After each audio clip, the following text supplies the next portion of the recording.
Hi welcome to Mahi master YouTube channel. ಇವತ್ತು income tax ಒನ್ನಲ್ಲಿ ಇನ್ನೊಂದು ಪ್ರಾಬ್ಲಮನ್ನು ಸಾಲ್ವ್ ಮಾಡ್ತಾ ಹೋಗೋಣ. ಸೊ ಯಾರು ನನ್ನ ಫಸ್ಟ್ ವಿಡಿಯೋ ನೋಡಿಲ್ಲ ಅವರು ಫಸ್ಟ್ ವಿಡಿಯೋ ಒಂದು ಸರಿ ನೋಡಿ, ಅದರಲ್ಲಿ ಫಾರ್ಮೆಟ್ನ ಎಕ್ಸ್ಪ್ಲೈನ್ ಮಾಡಿದ್ದೀನಿ ಇನ್ಕಮ್ ಫ್ರಮ್ ಹೌಸ್ ಪ್ರಾಪರ್ಟಿದು. ಸೊ ಇವತ್ತು ಇನ್ನೊಂದು ಪ್ರಾಬ್ಲಮ್ನ ಸಾಲ್ವ್ ಮಾಡ್ತಾ ಹೋಗೋಣ. ಅದಕ್ಕಿಂತ ಮುಂಚೆ ಕ್ವಶನ್ ನೋಡಬೇಡ. So mister Akash is the owner of 3 house properties in Mysore. The following are the particulars of properties for the year ended 31st March 2020. So ನಿಮಗೆ 3 ಹೌಸ್ಗಳನ್ನ ಕೊಟ್ಟಿದ್ದಾರೆ, ಹೌಸ್ ಎ, ಹೌಸ್ ಬಿ ಮತ್ತು ಹೌಸ್ ಸಿ. ಸೊ ಇದರಲ್ಲಿ house A ಮತ್ತು C ಬಂದು LOP, ಯಾಕೆಂದರೆ house ಬಿನ SOP ಅಂತ ಮೆನ್ಷನ್ ಮಾಡಿರೋದ್ರಿಂದ. ಹಾಗೆ ಫೇರ್ ರೆಂಟ್ ಕೊಟ್ಟಿದ್ದಾರೆ 40 and 15,000 ಮುನ್ಸಿಪಲ್ ವ್ಯಾಲ್ಯೂಯೇಷನ್ ಕೊಟ್ಟಿದ್ದಾರೆ, ಆ್ಯಕ್ಚುಯಲ್ ರೆಂಟ್ ಕೊಟ್ಟಿದ್ದಾರೆ, ಮುನ್ಸಿಪಲ್ ಟ್ಯಾಕ್ಸ್ ಟೋಟಲ್ ಕೊಟ್ಟಿದ್ದಾರೆ. ಇಲ್ಲಿ ನಾವು ಕನ್ಸಿಡರೇಷನ್ ಮಾಡಬೇಕಾಗಿರೋದು municipal tax paid by owner. So ಅಲ್ಲಿ ಬ್ರ್ಯಾಕೆಟಲ್ಲಿ ಆಕಾಶ್ ಅಂತ ಕೊಟ್ಟಿದ್ದಾರೆ. So Akash is the owner. ಅದೇ ಥರ ಮುನ್ಸಿಪಲ್ ಟ್ಯಾಕ್ಸ್ ಪೇಯ್ಡ್ ಟೆನೆಂಟ್ ಕೊಟ್ಟಿದ್ದಾರೆ. ಸೊ ಇದನ್ನು ಕನ್ಸಿಡರೇಷನ್ ಮಾಡೋ ಹಾಗಿಲ್ಲ. ಕಲೆಕ್ಷನ್ ಚಾರ್ಜಸ್ ಇದೆ, ಸೊ ಕನ್ಸಿಡರೇಷನ್ ಮಾಡಬಾರ್ದು. ವೇಕೆನ್ಸಿ ಪೀರಿಯಡ್ ಇದೆ. ಸೊ ವೇಕೆನ್ಸಿ ಪೀರಿಯಡ್ನ ಹೇಗೆ ಕ್ಯಾಲ್ಕುಲೇಟ್ ಮಾಡೋದು ನೋಡಿ, ನಾನು ನಿಮಗೆ ಇದನ್ನು ಸೊಲ್ಯೂಷನಲ್ಲಿ ತೋರಿಸಿರ್ತೀನಿ. ಆದರೂ ಕೂಡ ಆ್ಯಕ್ಚುಯಲ್ ರೆಂಟ್ ಏನು ರಿಸೀವ್ ಮಾಡ್ಕೊಂಡಿರ್ತೀರ ಅದನ್ನು ಡಿವೈಡೆಡ್ ಬೈ 12 ಮಾಡಿ, ಯಾಕೆಂದರೆ ಇಲ್ಲಿ ಆ್ಯನ್ಯುಯಲಿ ಕೊಟ್ಟಿದ್ದಾರೆ. ಸೊ ಆ ಕಾರಣಕ್ಕೆ ನೀವು ಡಿವೈಡೆಡ್ ಬೈ 12 ಮಾಡಿದ್ರೆ 1 ಮಂತ್ಗೆ ಎಷ್ಟು ಅಂತ ಗೊತ್ತಾಗುತ್ತೆ. ಸೊ 1 ಮಂತ್ಗೆ ಎಷ್ಟು ಅಂತ ತಿಳ್ಕೊಂಡ್ಮೇಲೆ ಮಲ್ಟಿಪ್ಲೈಡ್ ಬೈ ವೇಕೆನ್ಸಿ ಪೀರಿಯಡ್ ಎಷ್ಟಿದೆ ಅಷ್ಟನ್ನು ನೀವು ಮಲ್ಟಿಪ್ಲೈ ಮಾಡಿ. ಇಲ್ಲಿ 2 ಇದೆ, ನೀವು 2 ಮಲ್ಟಿಪ್ಲೈ ಮಾಡಿದ್ರೆ ನಿಮಗೆ ಅಮೌಂಟ್ ಸಿಗ್ತಾ ಹೋಗುತ್ತೆ. Insurance premium ತಗೋಬಾರ್ದು.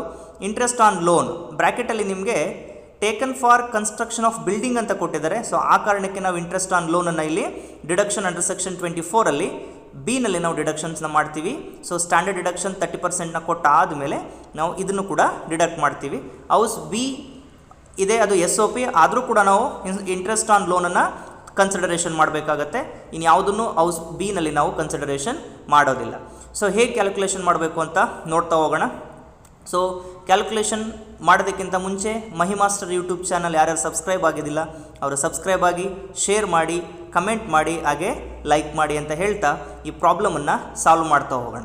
ಸೊ ಫಸ್ಟು ನಾವು ಈ ಪ್ರಾಬ್ಲಮ್ ಫಾರ್ಮೇಟನ್ನು ಒಂದ್ಸರಿ ನೀವು ರಿವಿಷನ್ ಮಾಡಿಕೊಂಡು ಆಮೇಲೆ ಈ ಒಂದು ವಿಡಿಯೋನ ನೀವು ನೋಡಿದ್ರೆ ಆನ್ಸರ್ ಈಸಿಯಾಗಿ ನಿಮಗೆ ಅರ್ಥ ಆಗ್ತಾ ಹೋಗುತ್ತೆ. ಸೊ ಸಾಲ್ವ್ ಮಾಡ್ತಾ ಹೋಗೋಣ ಈಗ. Hi, welcome to Mahi master YouTube channel. ಇವತ್ತು ಇನ್ಕಮ್ ಫ್ರಮ್ ಹೌಸ್ ಪ್ರಾಪರ್ಟಿದು ಕ್ವಶನ್ ನೋಡಿದ್ವಿ. ಸೊ ಆ ಕ್ವಶನ್ ಅಲ್ಲಿ 3 ಕ್ವಶನ್ಸ್ ನ ಕೊಟ್ಟಿದ್ದಾರೆ, ಹೌಸ್ ಎ, ಹೌಸ್ ಬಿ ಮತ್ತೆ house C. So mister Akash ಅನ್ನೋಂಥವ್ರು ಓನರ್. ಸೊ ಇದನ್ನ ಹೇಗೆ ಕ್ಯಾಲ್ಕುಲೇಷನ್ ಮಾಡಬೇಕು? ಸೊ ನಾನು ಇಂದಿನ ವಿಡಿಯೋದಲ್ಲಿ ನಿಮಗೆ ಫಾರ್ಮೆಟ್ ಅನ್ನು ಎಕ್ಸ್ಪ್ಲೈನ್ ಮಾಡಿ ಒಂದು ಪ್ರಾಬ್ಲಮ್ ಕೂಡ ಸಾಲ್ವ್ ಮಾಡಿದ್ದೀನಿ. ಸೊ ಇನ್ನು ಯಾರಾದ್ರೂ ಆ ವಿಡಿಯೋ ನೋಡಿಲ್ಲ ಅಂತಂದ್ರೆ ಆ ಒಂದು ವಿಡಿಯೋ ಮತ್ತೆ ಫಾರ್ಮೆಟ್ ಅನ್ನ ಒಂದ್ಸರಿ ನೋಡಿ ಆಮೇಲೆ ಈ ಕ್ವಶನ್ಸ್ ಗೆ ನೀವು ಬರಬಹುದು. ಸೊ ಈಗ ಇದನ್ನ ಸಾಲ್ವ್ ಮಾಡೋಣ ಹೇಗೆ. So house A calculation of Akash income from house property heading ನ ನೀಟಾಗಿ ಬರೀರಿ. ಸೊ ಇದು 15 ಮಾರ್ಕ್ಸ್ ಕ್ವಶನ್ಸ್ ಆಗಿರೋದ್ರಿಂದ 2016 ಅಲ್ಲಿ ಈ ಕ್ವಶನ್ ಅನ್ನ ಕೇಳಿದ್ದಾರೆ. So house A, house B ಮತ್ತೆ ಹೌಸ್ ಸಿ. ಇದರಲ್ಲಿ house A LOP, house B SOP and house C LOP ಅಂದ್ರೆ 2 ಲೆಟೌಟ್ ಪ್ರಾಪರ್ಟಿ, ಒಂದು ಸೆಲ್ಫ್ ಆಕ್ಯುಪೈಡ್ ಪ್ರಾಪರ್ಟಿನ ಕೇಳಿದೆ. ಸೊ ಹೇಗೆ ಕ್ಯಾಲ್ಕುಲೇಷನ್ ಮಾಡೋದು? ಸೊ ಆಸ್ ಪರ್ ದ ನಾವು ಫಾರ್ಮೆಟ್ ವೈಸ್ ತಗೊಂಡ್ ಬರೋಣ. ಸೊ ಫಸ್ಟ್ ಬಂದು ನಿಮ್ಗೆ ಮುನ್ಸಿಪಲ್ ವ್ಯಾಲ್ಯೂ ಅಥವಾ ಮುನ್ಸಿಪಲ್ ರೆಂಟಲ್ ವ್ಯಾಲ್ಯೂ ಅಂತ ಬೇಕಿದ್ರೆ ತಗೊಳ್ಳೋಣ. Municipal rental value or fair rental value. ನಿಮಗೆ ಗೊತ್ತಿದೆ ಇದೆರಡರಲ್ಲಿ ಏನ್ ತಗೋಬೇಕು ನಾವು? Whichever is high. So MRV or FRV, whichever is high. So MRV ಬಂದು ನಿಮ್ಗೆ 47,000. ಸೊ SOP ಗೆ ತಗೋಬಾರ್ದು ಅಂಡ್ 18,000 ಕೊಟ್ಟಿದ್ದಾನೆ. ಸೊ ಅದೇ ತರ fair rental value, fair rent ಬಂದು 40,000 SOP ಗೆ ತಗೊಳ್ಳೋ ಆಗಿಲ್ಲ ಅಂಡ್ ಹೌಸ್ ಸಿ ಗೆ 15,000 ಕೊಟ್ಟಿದ್ದಾರೆ. ಸೊ ಈ ಎರಡರಲ್ಲಿ whichever is high, MRV or FRV, ಈ ಎರಡರಲ್ಲಿ ಹೈಯರ್ ವ್ಯಾಲ್ಯೂನ ತಗೋಬೇಕು. ಸೊ LOP ಹೌಸ್ ಎ ನಲ್ಲಿ 47,000 is the higher value, SOP consider ಮಾಡೋದಿಲ್ಲ. ಅಂಡ್ ಹೌಸ್ ಸಿ ಯಲ್ಲೂ ಕೂಡ MRV ನೇ ನಿಮ್ಗೆ ಜಾಸ್ತಿ ಇರುವಂತದ್ದು. ಸೊ ಹಾಗಾಗಿ whichever is high. So MRV or FRV ಇದರಲ್ಲಿ whichever is high, higher value ಅಥವಾ ವಿಚ್ ಎವರ್ ಈಸ್ ಹೈ, ಈ ವ್ಯಾಲ್ಯೂನ ತಗೊಂಡಿದ್ದೀವಿ. ಸೊ ಇದರ ಜೊತೆಗೆ or standard rent, standard rent ಅನ್ನ ತಗೊಳ್ಳೋಣ. ಸೊ ಈ ಪ್ರಾಬ್ಲಮ್ ಅಲ್ಲಿ ನಿಮ್ಗೆ ಸ್ಟ್ಯಾಂಡರ್ಡ್ ರೆಂಟ್ ಕೊಟ್ಟಿಲ್ಲ. ಸೊ ಹಾಗಾಗಿ ನಾವು ಇಲ್ಲಿ ಕಂಪ್ಯಾರಿಸನ್ ಮಾಡ್ಬೇಕಾದ್ರೆ MRV FRV whichever is higher value or standard rent, ಇದೆರಡರಲ್ಲಿ ವಿಚ್ ಎವರ್ ಈಸ್ ಲೋ, ಯಾವುದು ಕಡಿಮೆ ಇದೆ ಅಂತ ಕನ್ಸಿಡರ್ ಮಾಡಬೇಕು. ಬಟ್ ಈ ಪ್ರಾಬ್ಲಮ್ ಅಲ್ಲಿ ಇಲ್ಲದೆ ಇರೋದ್ರಿಂದ ನಾವು MRV value whichever is higher value ಏನ್ ಕನ್ಸಿಡರ್ ಮಾಡಿದೀವಿ ಅದೇ ವ್ಯಾಲ್ಯೂನ ನಾವಿಲ್ಲಿ ತಗೊಳ್ಬೇಕಾಗತ್ತೆ. ಸೊ ಇದನ್ನ ನಾವು ರಿಕಾರ್ಡ್ ಎಕ್ಸ್ಪೆಕ್ಟೆಡ್ ರೆಂಟ್ ಅಂತ ಕನ್ಸಿಡರ್ ಮಾಡ್ತೀವಿ. ಸೊ ಈ expected rent or actual rent, actual rent ನೀವು ಆನ್ಯುವಲ್ ರೆಂಟ್ ಅಂತ ಹೇಳಿ ಮೈನಸ್ ಅನ್ರಿಯಲೈಸ್ಡ್ ರೆಂಟ್ ಬೇಕಾದ್ರೂ ಮಾಡ್ಕೋಬಹುದು, ಅಥವಾ ಡೈರೆಕ್ಟ್ ಆಗಿ ಆಕ್ಚುಯಲ್ ರೆಂಟ್ ಅಂತ ತಗೊಂಡು ಅನ್ರಿಯಲೈಸ್ಡ್ ರೆಂಟ್ ಅನ್ನ ಮೈನಸ್ ಮಾಡಿ ಡೈರೆಕ್ಟ್ ಆಗಿ ರೆಂಟ್ ತಗೊಳ್ಳೋದಕ್ಕೆ ಆಕ್ಚುಯಲ್ ರೆಂಟ್ ಅಂತ ಕನ್ಸಿಡರ್ ಮಾಡೋದು ನಾವು. ಆಕ್ಚುಯಲ್ ರೆಂಟ್ ಅಂದ್ರೆ ಎಷ್ಟು ರೆಂಟ್ ಬರ್ತಾ ಇದೆ, it's nothing but unrealised rent ಅನ್ನು ಕೂಡ ನಾವು ಡಿಡಕ್ಟ್ ಮಾಡಿ ತಗೊಂಡು ಡೈರೆಕ್ಟ್ ಆಗಿ ತಗೊಳ್ಳುವಂತದನ್ನು ಕೂಡ ನಾವು ಮಾಡ್ತಾ ಹೋಗ್ಬೋದು. ಈ ಪ್ರಾಬ್ಲಮ್ ಅಲ್ಲಿ ಅನ್ರಿಯಲೈಸ್ಡ್ ರೆಂಟ್ ಇಲ್ಲ, ಸೊ ಡೈರೆಕ್ಟ್ ಆಗಿ ಆಕ್ಚುಯಲ್ ರೆಂಟ್ ಅಂತ ತಗೋತಾ ಇದ್ದೀನಿ. So actual rent received, so 60,000 SOP ತಗೊಳಕ್ ಬರೋದಿಲ್ಲ, ಮತ್ತೆ ಹೌಸ್ ನಂಬರ್ ಸಿ ಗೆ 24,000 ಕೊಟ್ಟಿದ್ದಾರೆ.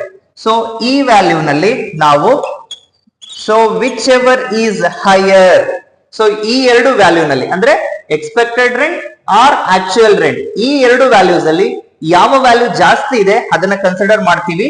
ದಟ್ ಈಸ್ 60,000, ಇಲ್ಲಿ 24,000 ಬಂದಿದೆ. ಸೊ ಇದನ್ನ ನಾವು ಆನ್ಯುಯಲ್ ರೆಂಟಲ್ ವ್ಯಾಲ್ಯೂ ಅಂತ ನಾವು ಕನ್ಸಿಡರ್ ಮಾಡ್ಕೋಬಹುದು. ನಾವು less vacancy period if any ಇದ್ರೆ, ಈ ಪ್ರಾಬ್ಲಮ್ ಅಲ್ಲಿ 2 months vacancy period house A ಗೆ ಕೊಟ್ಟಿದ್ದಾರೆ. ಸೊ ಇಲ್ಲಿ ಆಕ್ಚುಯಲ್ ರೆಂಟ್ ಪರ್ ಮಂತ್ ಕೊಟ್ಟಿಲ್ಲ, ನಮ್ಗೆ ಆನ್ಯುಯಲಿ ಕೊಟ್ಟಿದ್ದಾರೆ. ಸೊ ಆನ್ಯುಯಲಿ ಕೊಟ್ಟಾಗ ನಾವು ಪರ್ ಮಂತ್ ಗೆ ಎಷ್ಟು ಅಂತ ಕ್ಯಾಲ್ಕುಲೇಷನ್ ಮಾಡಬೇಕು. ಸೊ ಕ್ಯಾಲ್ಕುಲೇಷನ್ ಮಾಡ್ಬೇಕಾದ್ರೆ ನೀವು ಆಲ್ವೇಸ್ ಕನ್ಸಿಡರ್ಡ್ ಆಕ್ಚುಯಲ್ ರೆಂಟ್, ಆ ರೆಂಟ್ ಪರ್ ಮಂತ್ ಅಂತ ಇರುತ್ತೆ, ಅದನ್ನ ಕ್ಯಾಲ್ಕುಲೇಷನ್ ಮಾಡಿ. ಆಕ್ಚುಯಲ್ ರೆಂಟ್ ಬಂದು ಇಲ್ಲಿ 60,000 ಇದೆ. ಸೊ 1 month ಗೆ ಎಷ್ಟು ಅಂತ ಕ್ಯಾಲ್ಕುಲೇಷನ್ ಮಾಡ್ಕೊಳ್ಳೋಣ. ಸೊ 60,000 ಡಿವೈಡೆಡ್ ಬೈ 12 ಮಾಡಿದ್ರೆ ನಿಮ್ಗೆ 5,000 rupees ಪರ್ ಮಂತ್ ಬರುತ್ತೆ. So this 5,000 rupees multiplied by vacancy period, vacancy period ಎಷ್ಟಿದೆ ಇಲ್ಲಿ 2 months ಇದೆ. ಸೊ ಮಲ್ಟಿಪ್ಲೈಡ್ ಬೈ 2 ಮಾಡಿ ದೆನ್ 10,000 rupees ಬರ್ತಾ ಇದೆ. ಇದನ್ನ ಹೇಳಿರೋದು house number A, house A ಮಾತ್ರ, ಅದಕ್ಕೆ ಹೌಸ್ ಎ ಕ್ಯಾಲ್ಕುಲೇಷನ್ ಮಾಡ್ತಾ ಇದೀವಿ, ಹೌಸ್ ಸಿ ಗೆ ಇಲ್ಲಿ ಇಲ್ಲ. ಸೊ ನಾವು ಕ್ಲೋಸ್ ಮಾಡಿ ಡಿಡಕ್ಟ್ ಮಾಡಿ ಆನ್ಯುಯಲ್ ರೆಂಟಲ್ ವ್ಯಾಲ್ಯೂ ಇಂದ ವೇಕೆನ್ಸಿ ಪೀರಿಯಡ್ ಡಿಡಕ್ಟ್ ಮಾಡಿದ್ರೆ ನಿಮ್ಗೆ 50,000 SOP ಇಲ್ಲ. ಸೊ ಇಲ್ಲಿ ಯಾವುದೇ ರೀತಿ ವೇಕೆನ್ಸಿ ಪೀರಿಯಡ್ ಇಲ್ಲದೆ ಇರೋದ್ರಿಂದ ಸೇಮ್ ವ್ಯಾಲ್ಯೂ ಬರುತ್ತೆ. ಸೊ ಇದನ್ನ ನಾವು we called gross annual value, popularly we called GAV ಅಂತ ಕನ್ಸಿಡರ್ ಮಾಡ್ತೀವಿ. ಸೊ ಒನ್ಸ್ ನಿಮ್ಗೆ ಗ್ರಾಸ್ ಆನ್ಯುಯಲ್ ವ್ಯಾಲ್ಯೂ ಸಿಕ್ಕಿದ ಮೇಲೆ ದೆನ್ ನಾವು ಮುನ್ಸಿಪಲ್ ಟ್ಯಾಕ್ಸ್ ಅನ್ನ ಡಿಡಕ್ಟ್ ಮಾಡಬೇಕು. ಹಾಗೆ ಈ ಪ್ರಾಬ್ಲಮ್ ಅಲ್ಲಿ ನಿಮ್ಗೆ ಕಲೆಕ್ಷನ್ ಚಾರ್ಜಸ್ ಅಂತ ಕೇಳಿದಾನೆ, ಅದನ್ನ ನಾವು ಕನ್ಸಿಡರೇಷನ್ ಮಾಡೋಕ್ ಬರೋದಿಲ್ಲ. ಇನ್ಶೂರೆನ್ಸ್ ಪ್ರೀಮಿಯಂ ಕೇಳಿದಾನೆ, ಕನ್ಸಿಡರೇಷನ್ ಮಾಡಬಾರ್ದು. ಗ್ರೌಂಡ್ ರೆಂಟ್ ಅಂತ ಕೊಟ್ಟಿರ್ತಾನೆ, ಕನ್ಸಿಡರೇಷನ್ ಮಾಡಬಾರ್ದು. ಯಾವ್ದನ್ನ ನಾವು ಕ್ಯಾಲ್ಕುಲೇಷನ್ಸ್ ಕನ್ಸಿಡರೇಷನ್ ಮಾಡಬಾರ್ದು, ಜಸ್ಟ್ ಅದನ್ನ ಬಿಟ್ಟು ಆಸ್ ಯೂಶುವಲ್ ನಮ್ಗೆ ಇಲ್ಲಿ ಏನ್ ಫಾರ್ಮೆಟ್ ಮತ್ತೆ ಏನು ಅನ್ರಿಯಲೈಸ್ಡ್ ರೆಂಟ್, ವೇಕೆನ್ಸಿ ಪೀರಿಯಡ್, ಇದನ್ನ ಮಾತ್ರ ನಾವು ಕ್ಯಾಲ್ಕುಲೇಷನ್ಸ್ ಅಲ್ಲಿ ಕನ್ಸಿಡರೇಷನ್ ಮಾಡ್ತಾ ಹೋಗ್ತೀವಿ. ಸೊ ಗ್ರಾಸ್ ಆನ್ಯುಯಲ್ ವ್ಯಾಲ್ಯೂ ಬಂದ ಮೇಲೆ ನೆಕ್ಸ್ಟ್ ನಾವೇನ್ ಮಾಡ್ಬೇಕಾಗಿರುತ್ತೆ, ನೆಟ್ ಆನ್ಯುಯಲ್ ವ್ಯಾಲ್ಯೂ ಕಂಡುಹಿಡಿಬೇಕು. ಸೊ ನೆಟ್ ಆನ್ಯುಯಲ್ ವ್ಯಾಲ್ಯೂ ಕಂಡುಹಿಡಿಬೇಕು ಅಂದ್ರೆ ಏನ್ ಮಾಡ್ಬೇಕು, ಸೊ ಗ್ರಾಸ್ ಆನ್ಯುಯಲ್ ವ್ಯಾಲ್ಯೂ ಇಂದ ನಾವು municipal tax paid by tenant ಅಲ್ಲ, municipal tax paid by owner, ಅದನ್ನ ನಾವು ಡಿಡಕ್ಟ್ ಮಾಡಬೇಕು. ಸೊ ಇಲ್ಲಿ ನಿಮ್ಗೆ ಮುನ್ಸಿಪಲ್ ಟ್ಯಾಕ್ಸ್ ಟೋಟಲ್ ಅಂತ ಹೇಳಿ 4,000, 20,000, 1,000 ಅಂತ ಕೊಟ್ಟಿದ್ದಾನೆ. Municipal tax paid by Akash, Akash is the owner, ಇವನೆಸ್ಟ್ ಪೇ ಮಾಡಿದ್ದಾನೆ 4,000, 20,000, 500 ಪೇ ಮಾಡಿದ್ದಾನೆ. Municipal tax paid by tenant ಕೂಡ ಕೊಟ್ಟಿದ್ದಾನೆ, ಅದನ್ನ ಕನ್ಸಿಡರೇಷನ್ ನಾವಿಲ್ಲಿ ಮಾಡಬಾರದು. ಸೊ ಗ್ರಾಸ್ ಆನ್ಯುವಲ್ ವ್ಯಾಲ್ಯೂ ಇಂದ ನಾವು ಲೆಸ್ ಮುನ್ಸಿಪಲ್ ಟ್ಯಾಕ್ಸ್ ನ ಮಾಡಿದ್ರೆ ನೆಟ್ ಆನ್ಯುವಲ್ ವ್ಯಾಲ್ಯೂ ಬರುತ್ತೆ. So gross annual value JV ಬಂದ ಮೇಲೆ less municipal tax paid by owner pay ಮಾಡಿರ್ಬೇಕು. ಸೊ ಇಲ್ಲಿ ಮೂರು ಮುನ್ಸಿಪಲ್ ಟ್ಯಾಕ್ಸ್ ನ ಕೊಟ್ಟಿದ್ದೇನೆ. Municipal tax total, municipal tax paid by Akash, municipal tax paid by tenant. So ನಾವು Akash is the owner, ಹಾಗಾಗಿ ನಾವು ಆಕಾಶ್ ಪೇ ಮಾಡಿರುವಂತದನ್ನ ಮಾತ್ರ ಕನ್ಸಿಡರ್ ಮಾಡೋಣ. Municipal tax paid by Akash, so 4000. So SOP ಗೆ ಕನ್ಸಿಡರೇಷನ್ ಮಾಡೋದಿಲ್ಲ. ಮತ್ತೆ LOP that is house C ಗೆ 500 ಇದೆ. ಸೊ ಲೆಸ್ ಮಾಡೋಣ. 46,000, 23,500. ಸೊ ನಮ್ಗೆ ಇವಾಗ net annual value that is NAV ಸಿಕ್ಕಿದೆ. ಸೊ NAV ಸಿಕ್ಕಿದ ಮೇಲೆ ನೆಕ್ಸ್ಟ್ ಕ್ಯಾಲ್ಕುಲೇಷನ್ ಬಂದು ಡಿಡಕ್ಷನ್ ಅಂಡರ್ ಸೆಕ್ಷನ್ 24. ಇದರಲ್ಲಿ ಎರಡು ಡಿಡಕ್ಷನ್ಸ್ ಇದೆ. ಒಂದು A that is standard deduction at 30% on NAV value ಅಂದ್ರೆ ಈ ವ್ಯಾಲ್ಯೂಸ್ ಮೇಲೆ 30% ಡಿಡಕ್ಷನ್ ನ ಕೊಡಬೇಕು. ಸೊ ಹೌಸ್ A ಬಂದು ನಿಮ್ಗೆ 46,000 ಇದೆ. ಸೊ 46,000 ಮಲ್ಟಿಪ್ಲೈಡ್ ಬೈ 30% ನ ನೀವು ನೋಡ್ಬೇಕು. ಸೊ ಇದನ್ನ 30% ನ ಮಾಡಿದ್ರೆ ನಿಮ್ಗೆ 13,800 ಬರುತ್ತೆ. ಹೌಸ್ B SOP ಆಗಿರೋದ್ರಿಂದ ಕನ್ಸಿಡರೇಷನ್ ಮಾಡೋದಿಲ್ಲ. Next house C that is 23,500 multiplied by 100. So 13,800 ಇದು ಬಂದಿದೆ. ಸೊ 23,500 ಗೆ ಕ್ಯಾಲ್ಕುಲೇಷನ್ಸ್ ಮಾಡಿದಾಗ ನಿಮ್ಗೆ 7,050 rupees ಬರುತ್ತೆ 30% ನ ಮಾಡಿದಾಗ. ಸೊ ಹೌಸ್ A ಗೆ 13,800, ಹೌಸ್ B ಬರೋದಿಲ್ಲ, ಹೌಸ್ C ಗೆ 7,050. ಸೊ ಇದು standard deduction at 30% on NAV ಮೇಲೆ ಕೊಟ್ಟಿರುವಂತದ್ದು A ಡಿಡಕ್ಷನ್ಸ್. ಆದ್ರೆ B ಡಿಡಕ್ಷನ್ ಬಂದು ನಮ್ಗೆ interest on loan borrowed for construction, renovation or house purchase. ಇದು ಮೂರಕ್ಕೆ ಮಾತ್ರ ಕನ್ಸಿಡರ್ ಮಾಡಬೇಕು. ನಿಮ್ಗೆ interest on loan borrowed for daughter marriage ಅಂತನೋ ಅಥವಾ ಬೇರೆ ರೀಸನ್ಸ್ ನ ಕೊಟ್ಟಿರ್ತಾರೆ, ಆ ಯಾವುದೇ ರೀತಿಯಾದಂತಹ ಇಂಟ್ರೆಸ್ಟ್ ಆನ್ ಲೋನ್ ನಾವಿಲ್ಲಿ ಕನ್ಸಿಡರ್ ಮಾಡಂಗಿಲ್ಲ. So considered only interest on loan for 3 reasons. One is that is construction building ಇರಬೇಕು, ಇಲ್ಲ ಹೌಸ್ ಪರ್ಚೇಸ್ ಇರಬೇಕು, ಇಲ್ಲ ಅಂತಂದ್ರೆ ರಿನೋವೇಷನ್ಸ್ ಇರಬೇಕು. ಅದಕ್ಕೆ ಮಾತ್ರ ನಾವು ಕನ್ಸಿಡರ್ ಮಾಡೋದು. ಇಲ್ಲಿ ನಿಮಗೆ ಇಂಟ್ರೆಸ್ಟ್ ಆನ್ ಲೋನ್ ಬ್ರಾಕೆಟ್ ಅಲ್ಲಿ ಕೊಟ್ಟಿದ್ದಾನೆ. Taken for construction of building house A ಮತ್ತೆ ಹೌಸ್ B ಕೊಟ್ಟಿದ್ದಾರೆ. ಸೊ ಹೌಸ್ A ಗೆ 2,000 rupees ತಗೊಂಡಿದಾರಂತೆ, ಅಂಡ್ ಅಂದ್ರೆ ಇಂಟ್ರೆಸ್ಟ್ ನ ಪೇ ಮಾಡ್ತಾ ಇದ್ದಾರೆ. And house B that is SOP ಗೆ ಇಂಟ್ರೆಸ್ಟ್ ಆನ್ ಲೋನ್ ಟೇಕನ್ ನ ಮಾತ್ರ ಕನ್ಸಿಡರ್ ಮಾಡ್ತೀವಿ, ಇನ್ ಯಾವ್ದನ್ನು ಕನ್ಸಿಡರೇಷನ್ ಮಾಡೋದಿಲ್ಲ. ಸೊ ಇಂಟ್ರೆಸ್ಟ್ ಆನ್ ಲೋನ್ ಕೂಡ ತಗೊಂಡಾಯ್ತು. ಸೊ ನೆಟ್ ಆನ್ಯುವಲ್ ವ್ಯಾಲ್ಯೂ ಇಂದ ಈ ಎರಡು ಡಿಡಕ್ಷನ್ಸ್ ಗಳನ್ನ ನಾವು ಲೆಸ್ ಮಾಡಬೇಕು. ಸೊ 46,000 ಇಂದ 13,800 ಮತ್ತೆ 2,000 rupees ನ ನೀವು ಡಿಡಕ್ಟ್ ಮಾಡಿದ್ರೆ 30,200 ನಿಮ್ಗೆ ಬರುತ್ತೆ. ಸೊ ಇದು ದಟ್ ಈಸ್ ನೆಗೆಟಿವ್ ವ್ಯಾಲ್ಯೂ. ಏನಕ್ಕೆ ಅಂದ್ರೆ ಇಲ್ಲಿ ಯಾವುದು NAV ಇಲ್ಲ ನಮ್ಗೆ ಡಿಡಕ್ಷನ್ ಮಾಡೋದಕ್ಕೆ, ಆ ಕಾರಣಕ್ಕೋಸ್ಕರ. ಸೊ 23,500 ಇಂದ 7,050 ಡಿಡಕ್ಟ್ ಮಾಡಿದ್ರೆ ನಮ್ಗೆ 16,450 ಬರ್ತಾ ಇದೆ. ಸೊ 16,450. ಸೊ ಇದನ್ನ ನಾವು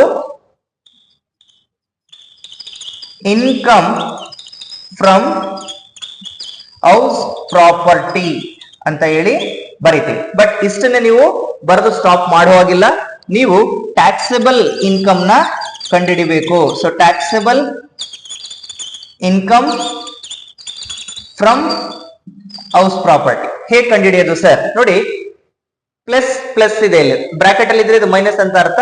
ಸೊ ಇವೆರಡನ್ನು ಕೂಡಿ ಇದನ್ನ ಡಿಡಕ್ಟ್ ಮಾಡಿ. ಸೊ ಇಲ್ಲಿ ನೀವು ಹೌಸ್ ಎ ಎಷ್ಟಿದೆ, 30,200 ಇದೆ.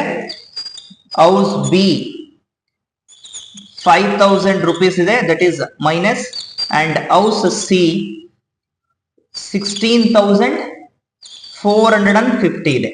ಸೊ 30,200 ಮತ್ತೆ 16,450 ಇದೆರಡನ್ನು ಕೂಡಿ ನೀವು 5,000 rupees ಇಲ್ಲಿ ಡಿಡಕ್ಟ್ ಮಾಡಬೇಕು. ಸೊ ಇದನ್ನ ಡಿಡಕ್ಟ್ ಮಾಡಿದಾಗ ನಿಮ್ಗೆ 41,650 ಬರುತ್ತೆ. So the taxable income from house property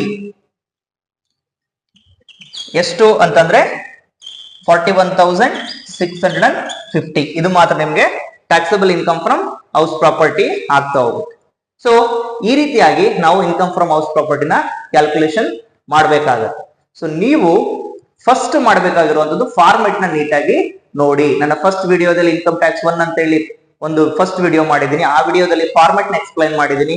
ಅದನ್ನ ನೀಟಾಗಿ ಫಾರ್ಮೆಟ್ ನ ನೋಡಿದ್ರೆ calculation is very easy. So 15 marks problem, ಮತ್ತೆ ಇದು most of the question papers ಅಲ್ಲಿ ಕಂಪಲ್ಸರಿಯಾಗಿ ಬಂದೇ ಬರುತ್ತೆ. ಹಾಗಾಗಿ ಈ ಒಂದು ಪ್ರಾಬ್ಲಮ್ ನ ನೀವು ಚೆನ್ನಾಗಿ ಕಲ್ತ್ಕೊಳ್ಳಿ. ಏನೇ ಡೌಟ್ ಇದ್ರು ಕಮೆಂಟ್ ಮಾಡಿ. ಹಾಗೆ ಮಹಿಮಾಸ್ಟರ್ ಯೂಟ್ಯೂಬ್ ಚಾನೆಲ್ ನ ಶೇರ್ ಮಾಡಿ, ಸಬ್ಸ್ಕ್ರೈಬ್ ಮಾಡಿ.